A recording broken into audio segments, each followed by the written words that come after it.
বহুদিন ধরে চলে আসা আদিবাসী সম্প্রদায়ের আদিবাসী সংগঠনের সাঁওতালি বিভাগ চালু করার দাবিতে যে দাবি তুলে ধরা হয়েছিল রানীগঞ্জের টিডিবি কলেজে, সেই দাবিকে নিয়ে গত 28শে জুন আদিবাসী সম্প্রদায়ের মাধ্যমে একটি পাঞ্জাবি মোড় থেকে রানীগঞ্জ টিডিবি কলেজ পর্যন্ত র্যালি করে এসে স্মারকলিপি জমা দেওয়া হয় রানীগঞ্জের টিডিবি কলেজে।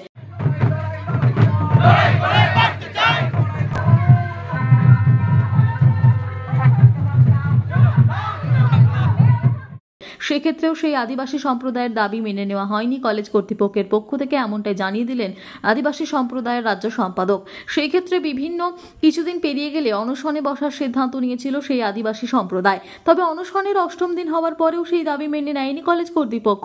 তবুও কিন্তু এই আদিবাসী সংগঠনের পক্ষ থেকে জানানো হয়, যতক্ষণ না তারা লিখিত ইস্যু পাচ্ছে অনির্দিষ্টকালের জন্য অনশন চালিয়ে যাবেন। অনশনের 8ম দিন পেরিয়ে গেল, অনশনের 9ম দিন দেখা গেল রাজ্যের বিভিন্ন জেলা থেকে আদিবাসী সম্প্রদায়ের মানুষেরা সমাগম হয়েছিল রানীগঞ্জের পাঞ্জাবি মোড়ে।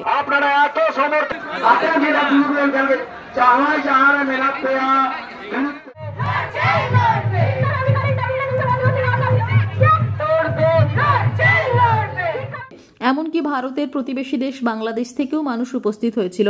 রানীগঞ্জের পাঞ্জাবি মোড় থেকে একটি বিশাল মিছিল পৌঁছায়। তারা রানীগঞ্জের টিডিবি কলেজের সদর অর্থাৎ কলেজ প্রাঙ্গণে তারা বিক্ষোভ সমাবেশ চালিয়ে যায় সেই একই রকম ভাবে।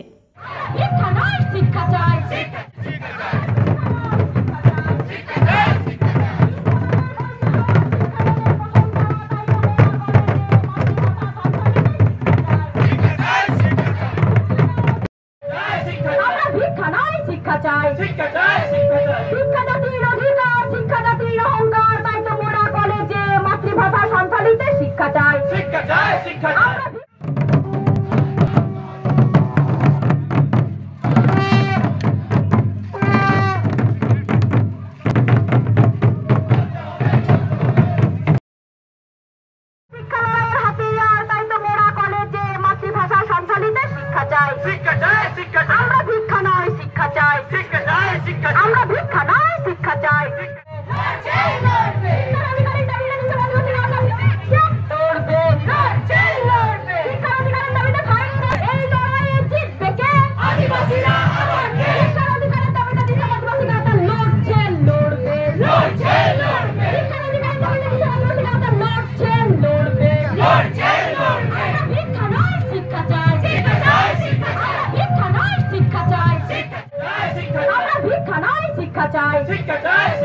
শিক্ষা জাতির অধিকার, শিক্ষা জাতির অহংকার, তাই তো মোরা কলেজে মাতৃভাষা সন্তালিতে শিক্ষা চাই, শিক্ষা চাই, শিক্ষা চাই।